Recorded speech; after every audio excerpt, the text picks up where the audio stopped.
At your research lab, you need to calculate the enthalpy change for the formation of methane gas from carbon and hydrogen gas. This is the overall reaction. You have the following enthalpy changes for related reactions. Reaction 1, 2, and 3. Now, whenever you have reactions of this nature, you have to make sure that the three of these reflect what you see here. That means carbon is on the reactant side, so I'm going to keep this first reaction as is. This second reaction here, notice that hydrogen is on the left side as well, the reactant side. Same thing for this one. You're going to keep this reaction as is. This reaction here has methane on the reactant side, but in the original reaction or the overall reaction, it's on the product side. That means this reaction must be reversed. You're going to have to reverse this one and reverse the sign right here. Let me zoom in so you can see that. Okay, so that means these reactions will stay. This reaction will get reversed and you'll have to change the sign. So let me do that now.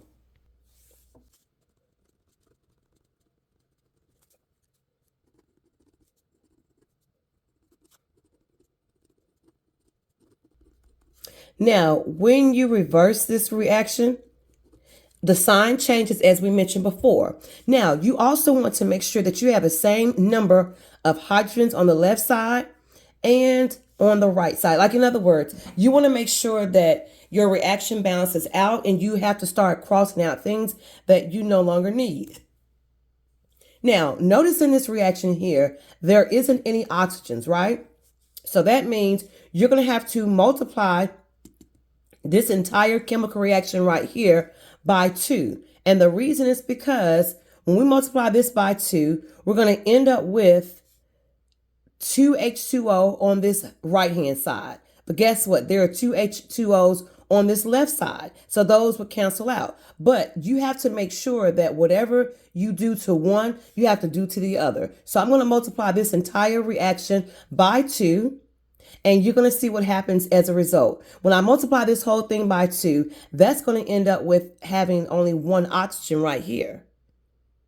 And then you'll end up with 2 on this side. Just keep watching. You'll see. You'll see. Multiply the entire thing by 2. You're going to rewrite this first reaction here. See? Plus O2 produces CO2. And again, the delta H stays as is. And then you're going to end up with 2 hydrogens plus, remember, 2 times 1/2 is equal to just simply 1. But the 1 is understood, so we're just going to write oxygen. And then the 2 times H2O. And then your delta H is going to be 2 times negative 285.8 kilojoules. And again, we'll get that amount at the very end. We don't have to worry about what that's going to be equal to right now. Now we're going to go ahead and keep the CO2 as is. Okay. So that's CO2 plus 2H2O, CH4 plus 2O2, delta H equals to 890.3 kilojoules. Now, what you're going to end up doing is crossing out things that you no longer need. So this is where the balancing of a Hess law reaction comes into place. We noticed here that we have carbon dioxide on the right, carbon dioxide on the left. So guess what those are going to do? They're going to cancel each other out. So let's go ahead and do that right now. Let's cancel them out. Those 2 are canceled out. Now, we need to go ahead and also cancel out your H2Os. Oh, yeah. We're going to get rid of those right there. We need to look at our oxygens and see what can be canceled out there. You've got 1 plus 1 oxygen here. That gives you 2 oxygens on the left side and the 2 oxygens on the right side. So guess what that's going to do? Those are going to cancel out also. And so here you have carbon, hydrogen, and methane. So now we're going to write everything and we're going to balance the delta H's so we can get the final result. So we've got carbon plus 2 hydrogens gives us methane, CH4.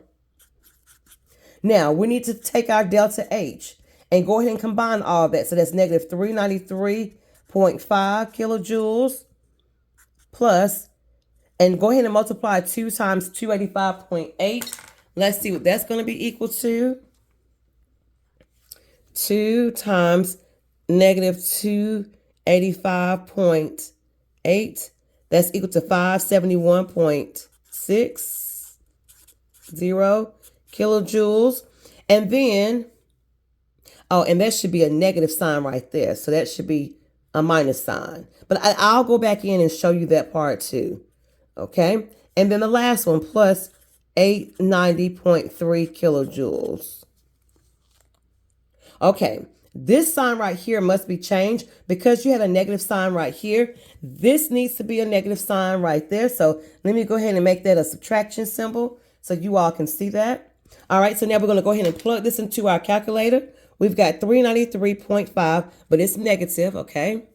Minus 571.60 plus 890.3 kilojoules, and we end up with negative 74.8 kilojoules.